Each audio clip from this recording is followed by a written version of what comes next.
Hello guys, good morning. இன்றைக்கு என்ன விஷயம் கேட்டால் சிம்பிள் ஃபியூச்சரை பற்றி சொல்ல போகிறேன்.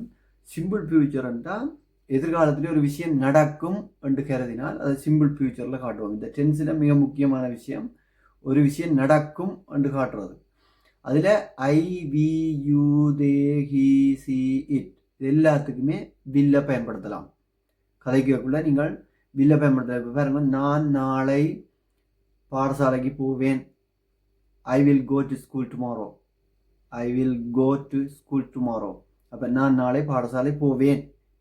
அதே மாதிரி அவன் நாளை கடைக்கு போவான். He will go to shop tomorrow. He will go to shop tomorrow. அதே மாதிரி அவள் ஒரு கடிதம் எழுதுவாள். அவள் ஒரு கடிதம் எழுதுவாள். She will write a letter. She will write a letter. அவள் ஒரு கடிதம் எழுதுவாள். அதேமாரி நாங்கள் நாளை ஒரு படம் பார்ப்போம். நாங்கள் நாளை ஒரு படம் பார்ப்போம். we will watch a movie tomorrow. We will watch a movie tomorrow. அல்லது watch a film tomorrow. அதே மாதிரி நாங்கள் எங்களுடைய வீட்டு வேலையை முடிப்போம். நாங்கள் எங்களுடைய வீட்டு வேலையை முடிப்போம். we will finish our homework. We will finish our homework. அப்போ எல்லாமே ஈஸி. அந்த வில்லை பயன்படுத்தி ஒரு விஷயம் சொல்கிறீங்கண்டா, ஒரு வேர்ப்பை பயன்படுத்துறீங்கண்டா எல்லாமே நடக்கும், செய்வோம், செய்வார்கள் அப்படின்ட்டு வரும். இப்போ பாருங்க, நாங்கள் நாளை சென்னைக்கு போவோம். we will go to Chennai tomorrow. We will go to Chennai tomorrow. அல்லது நாங்கள் நாளை யூகே போகிறோம். we will go to UK tomorrow. Easy. ஒவ்வொரு வசனமும் வில்லோட பயன்படுத்தினா அங்கே எல்லாமே ஃபியூச்சராக வரும்.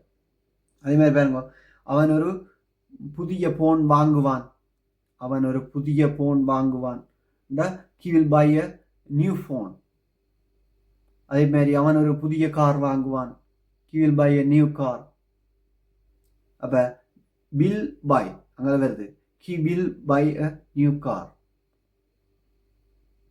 அப்போ இது கஷ்டமான விஷயம் இல்லை, ஈஸி. நாங்கள் சொல்லணும். அதை கொஞ்சம் அந்த வசனத்தை நாங்கள் நோட் பண்ணிட்டோ அல்லது எழுதி போட்டு அதை எடுத்து நாங்கள் ப்ராக்டிஸ் பண்ணணும். அப்போ தான் நாங்கள் அந்த ஃப்ளூவன்சி சரியான முறையில் வரும்.